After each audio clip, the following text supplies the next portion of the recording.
पिता परमात्मा पूर्ण ब्रह्म सारी सृष्टि के रचनहार कुल मालिक कबीर परमेश्वर जी की असीम कृपा से आज आप सत्संग सुनने के लिए उपस्थित हुए। पुण्यात्माओं, परमेश्वर ने स्वयं ही आकर के हमें ज्ञान बताया है और उस ज्ञान के बिना सब जो हमने सुना था वो पूरा ज्ञान था। कहते हैं भक्ति मुक्ति के दाता सतगुरु भटकत प्राण फिरंदा, उस साहिब के हुक्म बिना नहीं तरवर पाथ हिलंदा। उस परमात्मा की असीम रजा आपके ऊपर हुई है। जब तक ये प्राणी परमेश्वर की शरण ग्रहण नहीं करता तब तक तो ये अपना प्रारब्ध ही भोग रहा होता है। शुभ कर्म करने की चेष्टा भी करता है तो विधि ठीक ना होने से वो यूजलेस होती है और अपना शेष जो संस्कार है वही पूरे कर रहा होता है। जिसमें पूर्ण परमात्मा की शरण में ये प्राणी आ जाता है, मर्यादावत चलता है, सतनाम का सिमरण करता है, गुरु जी के से प्राप्त उपदेश का विधिवत श्रवण करता है, फिर उसका सब कार्य परमात्मा से ही होता है। तो आज हमने जैसे आप जी ने कोई पावर का कनेक्शन ले लिया बिजली का, तो उसी के हिसाब से आपने सारे चेंज कर लिए। चक्की भी बिजली वाली ले ली, पशुओं का जो चारा काटने वाली मशीन भी बिजली से चलेगी, हैंडपंप भी बिजली से और आटा पीसन की चक्की भी बिजली से। तो फिर आपका सारा कार्य पावर से ही हो रहा है। तो ऐसे ही जब आपको ये कनेक्शन मिल जाता है तो आपके सब क्रियाएं बदल जाती हैं। परमात्मा का कनेक्शन जब आपको प्राप्त हो जाता है, शरण मिल जाती है, तो आपके सभी कार्य उस परमात्मा की पावर से ही होते हैं। या कहते हैं भक्ति मुक्ति के दाता सतगुरु भटकत प्राणी फिरंदा, उस साहिब के हुक्म बिना नहीं तरवर पाथ हिलंदा। उपदेश ग्रहण करके और फिर प्राणी भटकता है इधर उधर, मन को स्थिर नहीं करके कितने और जाता है, किसी संतों के पास जाता है या अन्य किसी और उपासना स्थल पर जैसे पहले भटका करते वहां जाता है। उसके लिए कहते हैं कि भक्ति और मुक्ति के सतगुरु ही दाता हैं, अन्य कोई नहीं है। ये भटकत प्राण फिरंदा, उस साहिब के हुक्म बिना नहीं तरवर पाथ हिलंदा। अब जब हम सतगुरु शरण में आ जाते हैं तो हमारे सारे कार्य परमात्मा के आदेश से ही होते हैं और बाकी जो परमात्मा की शरण में नहीं है उनका प्रारब्ध भी वो अपना भोग रहे होते, उसमें कोई परिवर्तन नहीं हो सकता। उस मालिक के हुक्म बिना उसमें भी कोई परिवर्तन नहीं हो सकता। तरवर पात यानी वृक्ष का पत्ता भी नहीं हिल सकता। अर्थात कोई भी कार्य उस परमात्मा के विधान के विपरीत नहीं हो सकता। अपने विधान को स्वयं ही चेंज कर सकता है, दूसरे पर पावर नहीं है। परमात्मा बताते हैं मात पिता मिल जाएंगे, मात पिता मिल जाएंगे, 184 माही, सतगुरु सेवा और बंदगी फेर मिलन की नाही। सत्संग की आधी घड़ी तप के वर्ष 1000, तो भी बराबर है नहीं कहें कबीर विचार।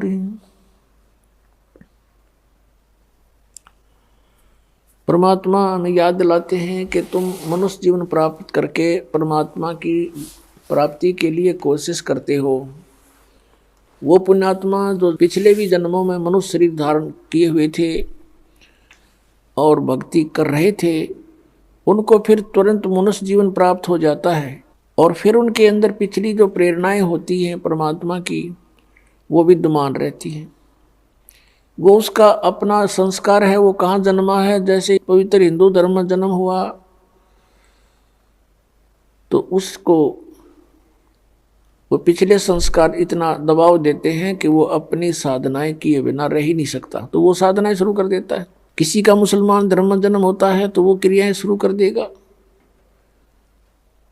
और अन्य धर्मों में भी ऐसे ही जानो।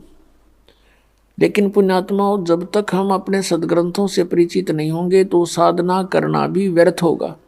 मनुष्य जीवन का मुख्य उद्देश्य है परमात्मा का पाना, और यदि परमात्मा प्राप्ति नहीं हुई तो फिर वैसे ही अपना जीवन नष्ट करना होता है। सतगुरु संगत छोड़ के चाहे लाख वर्ष जप की नहीं, इंद्री कर्म न मोक्ष होवे फिर काल के अधीन। सतगुरु की संगत छोड़ के चाहे लाख वर्ष तक जप करते रहना गुरु से विमुख होकर के, और चाहे लाख वर्ष जप करते रहना, आपको कोई लाभ नहीं होगा। इंद्री कर्म न मोक्ष होवे और फिर काल के अधीन। पुण्यात्माओं, आत्मा जब से भगवान से बिछुड़ी है, कुछ दिनों के बाद ही इसको एहसास हो गया कि हमसे कुछ खो गया है, और आज तक भी वो ऐसा ही अधूरापन महसूस कर रही है। जिस प्राणी के पास पुत्र है, पुत्री है, संतान है, संपत्ति भी खूब है और अच्छी कारोबार है, लेकिन फिर भी उसको संतुष्टि नहीं है। आत्मा फिर भी कुछ ना कुछ तलाश में है, परमात्मा की तलाश में है। वो अलग बात है कि उसको तरीका कौन सा प्राप्त हुआ है, कौन से धर्म में वो जन्मा है, तो फिर भी वो उसकी खोज कर ही रही है। अब जैसे निर्धन तो खोज करता है, मान लीजिए परमात्मा की धनी होने के लिए, निसंतान ढूंढ रहा है भगवान को, न सोच लेंगे संतान के लिए। लेकिन जिसके पास सर्व संपन्नता है, संतान भी है, संपत्ति भी है, सर्व यहाँ काल का सारा सुख है, और फिर भी वो भगवान की तलाश में है, तो इसका मतलब ये सर्व जो कुछ भी हमें प्राप्त है, जिसको हम यहाँ चाह करते हैं, ये पर्याप्त नहीं है। इसके अतिरिक्त भी कोई कार्य है जो आवश्यक है। अब हमने उस आवश्यक कार्य को करना होगा। हम पहले अपना जो अनावश्यक कार्य है, केवल रोजगार के लिए, पेट के लिए, इसमें ज्यादा समय डिवोट कर रहे थे। अब हमने ये ज्ञान हो गया कि मनुष्य जीवन का मूल उद्देश्य परमात्मा प्राप्ति है, तो अब हम अत्यधिक समय अपने भगवान के पाने के लिए लगाएंगे। अब वही समय होगा, वही आपका कारोबार होगा, वही क्रिया होंगी। आपकी जो सांसारिक जो क्रियाएं हैं, जैसे पेट के लिए गुजारा सभी करते हैं, कोई सर्विस करता है, कोई दुकान किए हुए है, कोई किसान का काम करता है, कोई सर्विस कर रहा है, कोई मजदूरी करता है, काम आपका यही रहेगा। लेकिन इसमें भगवान का समय अधिक लगाना पड़ेगा। हमने कैसे लगाना पड़ेगा? कई कहते हैं समय नहीं मिलता। समय आपके पास बहुत है, आपके पास बहुत समय है। उस समय को हम समझ नहीं सके और उसका दुरुपयोग करते रहे। अब जैसे आप बस में बैठकर सफर कर रहे हो, मंत्र प्राप्त है आपको, बैठ कर बस में और अपना सुमन शुरू कर दे। इधर उधर झांकियां में देखा नहीं, साथी ते बात घनी करे नहीं, और अपना मंत्र करता रहे, तो वो 2 घंटे आपका समय सदुपयोग हो गया। आप जी किसी मजदूरी के लिए घर से चले हो, मजदूरी के स्थल तक पहुंचे तो वहां तक अपना सिमरण करे कई बार, और वहां जाकर भी मजदूर को या किसान को मानसिक कार्य नहीं होता, उसमें भी वो अपना भक्ति सिमरण कर सकता है। हमने देखा ये आली किसान हल के पीछे पीछे कोई रागनी गा रहा है, कोई और बकवास सोच रहा है मन में सारा दिन, तो उसका सदुपयोग कर सकते हैं हम। और भक्ति भी कर सकते हैं। क्योंकि किसी भी सदग्रंथ को उठाकर आप देखिएगा या किसी भी महापुरुष का अनुभव आप पढ़िएगा, उन्होंने वही कार्य किया है जो संसार के आम व्यक्ति कार्य करते हैं और उन्हीं में परमात्मा को पाया है। उसी काम में सिमरण भी किया है, हठ योग नहीं किया किसी ने। जैसे कहते हैं 2.5 घंटे सुबह और 2.5 घंटे शाम अनिवार्य है ध्यान लगाना, मेडिटेशन करना, ये व्यर्थ की बातें हैं। पहली बात तो इनका ज्ञान गलत, ये ध्यान लगाओगे का झूठा ज्ञान और ध्यान का लावे, ये वाद विदा चतुराई वाद विवाद है इनका, चतुराई दिखा रहे हैं। और बात रही हठ योग की, किसी भी संत महापुरुष ने हठ योग नहीं किया और किसी भी सदग्रंथ में प्रमाण नहीं कि तू बैठ के कति एक जगह बैठ के भक्ति कर ले। श्रीमद् भगवद गीता अध्याय नंबर 3 के श्लोक नंबर 4, 5, 6 में स्पष्ट किया है कि अर्जुन, यदि तू काम छोड़ के हठ योग करने लग गया, अगर तू कर्म सन्यासी हो गया, कर्म सन्यासी का अर्थ है काम छोड़ के और एक जगह बैठ जा, चाहे जंगल में बैठा, चाहे कोई गुफा बना ले, या घर पर बैठ के वो व्यर्थ प्रयत्न कर रहा है, तो फिर तेरा निर्वाह कैसे चलेगा?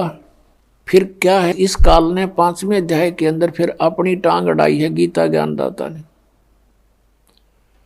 उसमें इसने बताया है कि ऐसा आसन हो, ना घना ऊंचा हो ना नीचा हो, एकांत स्थान हो, नाक के आगे ध्यान लगावे और ऐसे भक्ति करे। ये इसका अपना मत है, ये योग वेद ज्ञान नहीं है, ये इसका अपना मत है। गीता जी के अंदर 2 तरह का ज्ञान है, एक तो वेद ज्ञान है और फिर दूसरा इसने अपना मत उसमें डाला है। तो अब यदि हम इस 5वें अध्याय वाले क्रियाओं को सही माने तो तीसरे वाले गलत होगी, जिसमें ने कहा तू एक जगह बैठ के क्रम सन्यासी हो गया तो तेरा निर्वाह कैसे चलेगा, इसलिए तो युद्ध भी कर, सिमरण भी कर, काम भी कर, भक्ति भी कर। ये तो वेद ज्ञान है, ये सही ज्ञान है।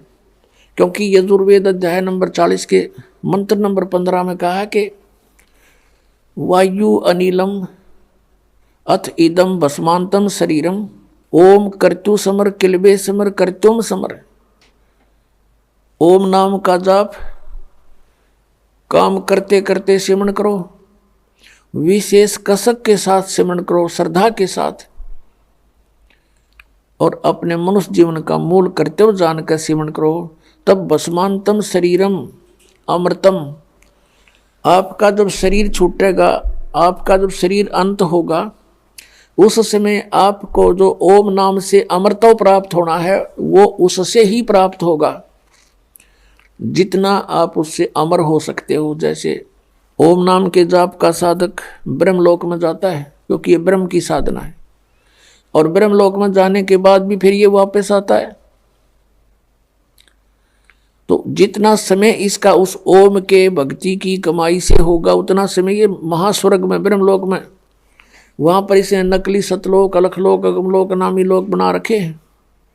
तो वहाँ ये प्राणी अपना इतने समय तक ये जन्म मृत्यु से बच जाता है, लेकिन फिर भी जन्म मृत्यु होती है।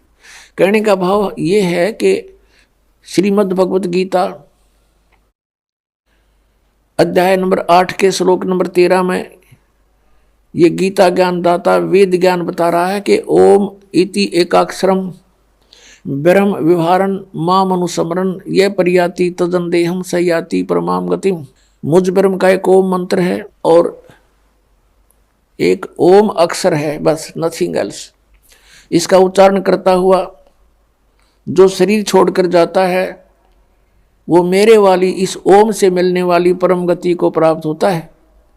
7वें अध्याय के 18वें श्लोक में कहा कि अर्जुन ये ज्ञानी आत्मा है तो उद्धार, लेकिन इनको तत्वदर्शी संत ना मिलने से मेरे वाली अनुत्तम गति में ही आश्रित हैं।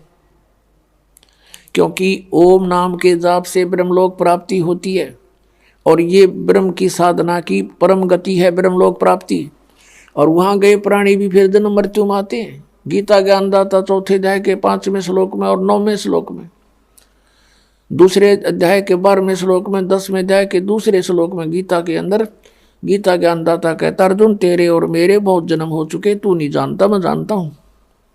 इससे सिद्ध है कि ओम नाम का जाप करने वाले जो ब्रह्म पुजारी हैं उनकी भी जन्म मृत्यु और इनके भगवान की भी जन्म मृत्यु सदा बनी रहती है। तो जब तक जन्म मृत्यु है जीव सुखी नहीं हो सकता। अब इसे हम उसी पर आते हैं कि गीता जी अध्याय नंबर 8 के श्लोक नंबर 5 और 7 में कहा है, यदि तूने मेरी शरण में रहना है तो मेरी भक्ति कर, युद्ध भी कर और मेरा सिमरन भी कर। अब युद्ध से कठिन कार्य कोई नहीं हो सकता और उसमें भी मालिक को याद करने का निर्देश है। यही तरीका उस परमपिता के पाने का 8वें अध्याय के 8, 9, 10 श्लोक में गीता जी में कहा कि उस परमात्मा की भक्ति करेगा तो उसको प्राप्त होगा। उसका मंत्र 17वें अध्याय के 23वें श्लोक में बताया है, ओम तत्सत इति निर्देश ब्रह्मण त्रिविध समर्थ है। तो इस प्रकार पुण्यात्माओं हमने अपने सदग्रंथों को आधार मान के और फिर भक्ति करनी चाहिए। वैसे धूल में लठ लगाने से कोई फायदा नहीं। अंधाधुंध कितना कुछ कर रहा है, कोई कुछ कर रहा है, धुंध डूंडा ठा रहे हैं, कोई तप कर रहा है, कोई व्रत रख रहा है, तो ये कहीं प्रमाण है इन साधनाओं से किसी को कोई प्राप्ति हुई? तो इस प्रकार उस सूक्ष्म वेद के अंदर परमात्मा ने बताया है, नाम उठत नाम बैठत नाम सोवत जागवे, नाम उठत नाम बैठत नाम सोवत जागवे, नाम खाते नाम पीते नाम सेती लागवे। यानी नाम का सिमरन करना है, चलते फिरते उठते बैठते भोजन खाते समय भी आप सिमरन कर सकते हैं।